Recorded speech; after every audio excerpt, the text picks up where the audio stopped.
आप हमेशा सामाजिक कार्यों में तत्पर हैं। मुझे खुशी भी जानकर अभी बीते दिनों में शहीद भगत सिंह जी के परिवार के भी उनके परिवारजन यहाँ आए। आपने भरपूर उनका स्वागत किया, सत्कार किया, उसकी बातें भी यहाँ मन सजा के सुनी।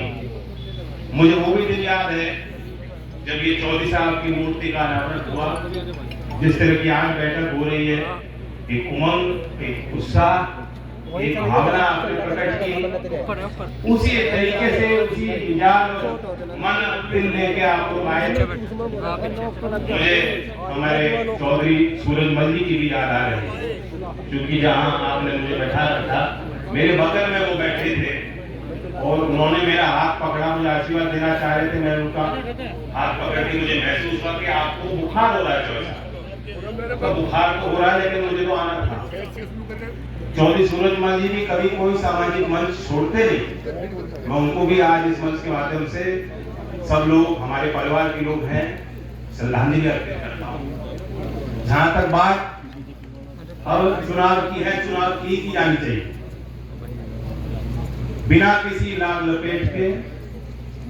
लोग मुझे अच्छी तरह जानते हैं। 3 क्षेत्र ऐसे हैं जहां के लोग मुझे बहुत अच्छी तरीके जानते हैं। एक तो मथुरा, क्योंकि वहां में चुनाव भी लड़ा, सांसद रहा। इस क्षेत्र से कई गुना ज्यादा वहां गांव, छोटे छोटे गांव 10-15 घर के बदले हैं।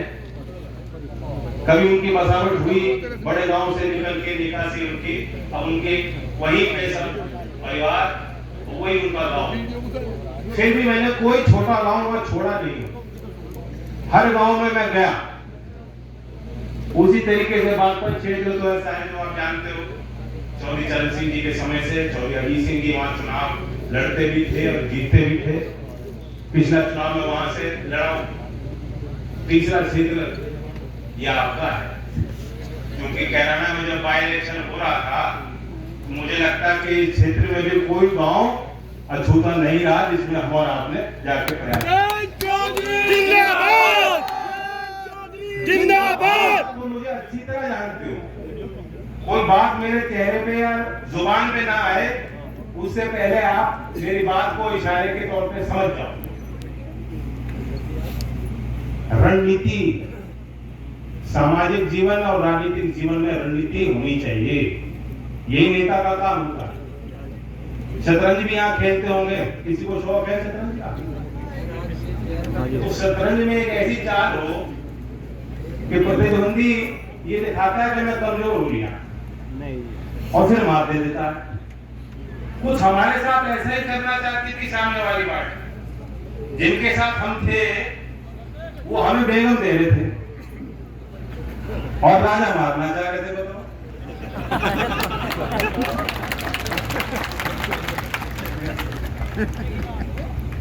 हमें कोई मलाल नहीं है। उनकी अपनी जिम्मेदारी अपने दल के लिए, मेरी जिम्मेदारी अपने लोगों की। देश में क्या हो रहा है, कौन से मुद्दे आगे बढ़ चढ़कर जिनकी सरोकार जनता के बीच में है, विश्वास जनता का के लोगों पर है, उसे हमने और आपने भी देखा। और नेता की बड़ी जिम्मेदारी होती है, कभी कभी तो कड़वे फैसले लेने पड़ते हैं, लोग मनाने पड़ते हैं कि भाई साथ दो, अब तो फैसला हो गया।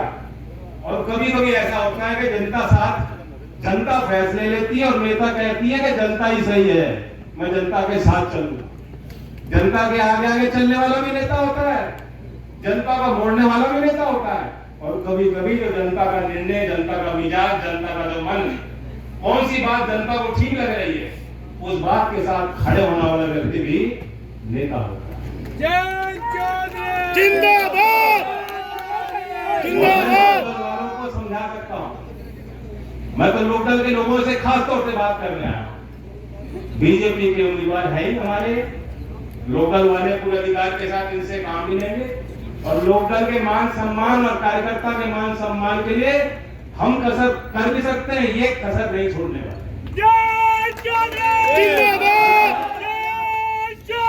जिंदाबाद!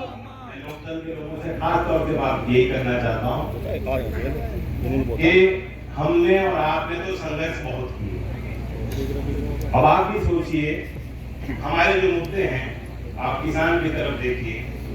किसान की अगली पीढ़ी जो है, चौधरी अजीत सिंह जी क्या हमारे क्षेत्र के लिए चाहते थे? वो चाहते थे कि यहाँ जमीनें तो उतनी छोटी रह गई, बंटवारे होते रहे, आगे भी होंगे। सामाजिक व्यवस्था कुछ ऐसी है कि खेती के लायक जमीन तो और कम बचेंगे। जब तक कोई दूसरा स्रोत खड़ा नहीं होगा रोजगार का, खेती से अलग हटके भी औद्योगिक क्षेत्र में बहुत विस्तार होने की जरूरत है। उत्तर प्रदेश में लास्ट चीनी का उद्योग चौधरी अजीत सिंह जी ने स्थापित किया और उसके बाद कोई बहुत ज्यादा तरक्की हमने होती नहीं देखी।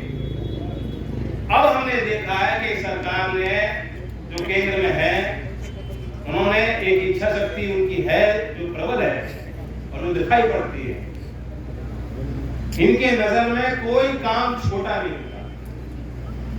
जब तक ये सोच हम समाज में और नेताओं में पैदा नहीं करेंगे कि काम कोई कमजोरी या छोटा नहीं, खासकर मजदूरी करने वाला मजदूर, जो कारीगर हैं, कुम्हार हैं, लोहार है, सुनार है, जो हाथों से काम करते हैं, आपको लगता है कि यार ये बहुत छोटे काम। कई बार मुझे लोग आके मिलते हैं कि हम तो बड़े छोटे समाज से हैं। मुझे टोकना पड़ता है कि छोटा समाज क्या मतलब होता है। तो ये जो छोटे बड़े की आपस में बैर करने की हमारे क्षेत्र में पुरानी फितरत रही और ये रोज की तरह है। इस व्यवस्था से बाहर निकलते हो, शहर में चले जाते हैं लोग, तब भी वो जाति से नहीं ऊपर उठ पाते। यही तो चौधरी चरण सिंह जी की मुख्य लड़ाई थी। वो जातियों को के महत्व इतना ही देखते थे कि उनको ये समझ में था कि मंच पे, राजनीतिक व्यवस्था में, सामाजिक मुख्यधारा में हमें ख्याल रखना है, कोई भी जाति वंचित न रह जाए। इसलिए बहुत से ऐसे समाज के लोग जिनको कभी मौका नहीं मिला, चौधरी साहब ने बीकेडी के समय से उनको चुनाव भी लड़ाया, संगठन में इन्वॉल्व। आज वही हम स्थिति देख रहे हैं, वही एक राजनीतिक सोच देश में विकसित करने की कोशिश सरकार में बैठे लोग कर रहे हैं। एक योजना का नाम मैं बताना चाहता हूं, उदाहरण है विश्वकर्मा योजना। नरेगा योजना है मजदूर के लिए, लेकिन गांव में हो या शहर में हो, जो कारीगर है, जो नाव बनाता है, जो बर्तन बनाते हैं, जो मूर्तिकार है, जो माला बनाते हैं, वही लोहार, कुम्हार, सुनार, इनके लिए कौन सी योजना बनी थी? आज 13,000 करोड़ की योजना है। किस तरीके से इन लोगों को हम प्रशिक्षित करें, उनको लाखों रुपए तक का लोन देने की व्यवस्था अभी सितंबर 2023 में लॉन्च की प्रधानमंत्री विश्वकर्मा। इसकी अभी शायद बहुत लोगों को जानकारी नहीं हो, लेकिन हम लोग मंचों से इसलिए बताने आए हैं कि बहुत बारीकी से सोचा जा रहा है किसान और खमेर। अब किसान की मुख्य बात है दाम की। हर फसल का दाम कैसे बेहतर किसान को किया जाए, कैसे सुनिश्चित हो। गन्ने की फसल की अपनी समस्याएं हैं। अब मैं धान का एग्जाम्पल देना चाहता हूं। आज यहाँ अखबारों में छपी नहीं होगी बात। पहली बार भारत सरकार ने 2020 में इसका प्रयोग किया।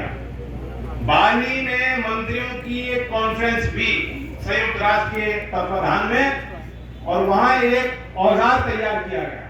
5वीं बार 2020 के बाद भारत सरकार ने इसका प्रयोग किया है किसानों का बचाव करने के लिए। आपको मालूम है कि डब्ल्यूटीओ के नियम है कि भारत जैसे विकासशील देश, कृषि प्रधान देश, जितना किसी फसल का देश में उत्पाद होता है, उससे 10% ज्यादा समर्थन किसानों को नहीं दे सकते। ये आज की शर्त नहीं है, आज का कानून नहीं, पहले से लागू डब्ल्यूटीओ के तहत चल रहा है। लेकिन 2020 में सरकार ने कहा नहीं, हम बड़े पैमाने पे किसानों से खरीदना भी चाहते हैं, उसका भंडारण भी करना चाहते हैं, उसका वितरण करना चाहते हैं। और फिर हाल में 5वीं बार भारत सरकार ने कहा कि धान की हमने total value of production $5300 crore है और हमने उसका 12% यानी 10% को लांग दिया। 12% समर्थन अनुदान के रूप में, चाहे वो खाद की सब्सिडी हो, बिजली की सब्सिडी हो या खरीद रहे हो किसान से, 12% तक हमने की है और भारत सरकार ने छूट मांगी है WTO। तो मंच पे कह देना बहुत आसान है, लेकिन भारत सरकार मेरी नजर में आज इन विषयों को लेकर बेहद गंभीर है। और जो सरकार चौधरी चरण सिंह जी को भारत दे सकती, वो किसान के नाम पे कभी क्यों कोई कसर छोड़ेगी? नहीं छोड़ेगी। और जो कमजोरियां थी, जो कमियां रही हो, जब पहले लोकल का आदमी खड़ा होता था तो बुरा मत मानना बीजेपी के साथ हो सकता है सरकार में बाकी लोग थे, हम लोग तो सड़क पे थे, आप लोग सड़क पे, आप सदन में। हो सकता है ये लोग सोचते हैं प्रतिद्वंदी आ गए हमारे, लेकिन आज जब लोकदल का रंग हरे रंग का पट्टा और टोपी पहन के आप जाओगे तो कहेंगे हमारे सहयोगी आ गए, हमारे साथी आ गए। जब मैं किसी मेज पर बैठ के, चाहे मुख्यमंत्री के यहाँ हो, चाहे देश के किसी कार्यालय के अंदर हो, किसी मंत्रालय की बात हो या प्रधानमंत्री के सामने कोई बात हो, अगर मैं खड़े होकर यहाँ शामली के लिए या किसानों के लिए जो लोकदल की विचारधारा 24 साल की है उससे जुड़ी कोई बात कहूंगा, तो आज उस बात को लोग हाथों हाथ लेंगे, गले मिलाकर हमारे काम को पूरा करने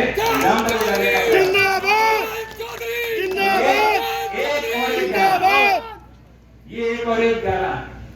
अब अखिलेश जी को मुझे 6 और 7 का गणित सिखाना चाहिए, बट मैंने बता दिया देगा हमें दे रहे थे और मारना हमें चाह रहे। तो इसका तोड़ आपको ही ढूंढना पड़ेगा। प्रदीप जी भी सहयोग करेंगे किसान के विषयों पे, पूरे अधिकार के साथ आप जाके दमदारी से अपने काम कराना, हाथ पकड़ के अपने गांव की तस्वीर दिखाना। ओम के लोगों का, इस क्षेत्र के लोगों का विशेष तौर से मैं धन्यवाद देता हूँ। यहाँ से मुझे जाना है मुजफ्फरनगर और फिर बिजनौर, आज कार्यक्रम बिजनौर क्षेत्र के लिए। मैं आखिर में कहता हूँ, अगर आप बागपत से डॉक्टर राजकुमार सांगवान जी का नाम सुना है कि नहीं? करीब से देख रहे हैं। मुझे लगता है कि कितने लोग यहाँ चुनाव लड़ चुके, बताओ लोकल वाले कितने लोग चुनाव लड़ चुके, जिला पंचायत, विधायक। आप सबके चुनाव में डॉक्टर सांगवान जी करने आए थे, मदद करने आए थे। और चंदन चौहान नौजवान है, संजय चौहान जी के बेटे, उनको भी जानते हो आप। अगर उन दोनों सीट पे लोकदल को जिताना चाहते हो तो जितने वोट से पिछली बार जिताया था उससे ज्यादा वोटों से प्रदीप जी को जिताना वाले हैं। क्योंकि पहले समय होता था कि हम कहीं कुछ कह लो, दूसरी जगह जाके कुछ और कह लो, अब नहीं पॉसिबल। ये जो है ना फोन वाले, तो अगर बागपत में आप नुकसान नहीं कराना चाहते, बाद में लोग खबर बनाएंगे तो क्या कर रहे हैं। कुछ पत्रकार ऐसे हैं, मैं तो खुल के भी बोलता हूँ, दिल से बोलता हूँ, पहले सोच के नहीं आया। कोई नाम लपेट नहीं है, सीधी ईमानदारी से बात। हम लोग छाती अड़ाते हैं, बीजेपी के कार्यकर्ता को ठिकाने की जरूरत नहीं, हम छाती अड़ा के ईमानदारी के साथ देते हैं। इनकी भी कुछ व्यवहारिक बातें हैं, ये काम लेना भी जानते हैं, ये व्यवस्था बनाना भी जानते हैं। कांग्रेस के साथ 5 साल हमने राजस्थान में सरकार में साझेदार थे, उनके 99 विधायक आए थे, भरतपुर से आपका एक आया, तब सरकार बनी थी। लेकिन 5 साल बात मैं बताना चाहता हूं, 5 साल हम उनको जाके कहते थे कि हाँ विश्वविद्यालयों में चौधरी चरण सिंह जी की पीठ स्थापित कर दो। राज्यपाल से हमारे लोग मिलके आए, राज्यपाल जी ने कहा मैं स्वीकार कर रहा हूँ, राज्य सरकार प्रस्ताव को भेजे। और फिर जब चुनाव आया, पिछली बार 2 सीट दी थी, इस बार 1 काट के 1 कर दी। कहीं पूछा नहीं कि प्रचार करने आ जाओ, मैं तो उनकी मदद करता। और यहाँ बीजेपी 13 तारीख में मुझे बीकानेर और चूरू बुला रही है कि आइए और 400 पार का नारा देके मोदी जी को मजबूत कीजिए। तो ये तो फर्क दिखाई दे रहा होगा। हम लोग जो करते हैं मान सम्मान के लिए करते हैं, बाकी सब बात पीछे है।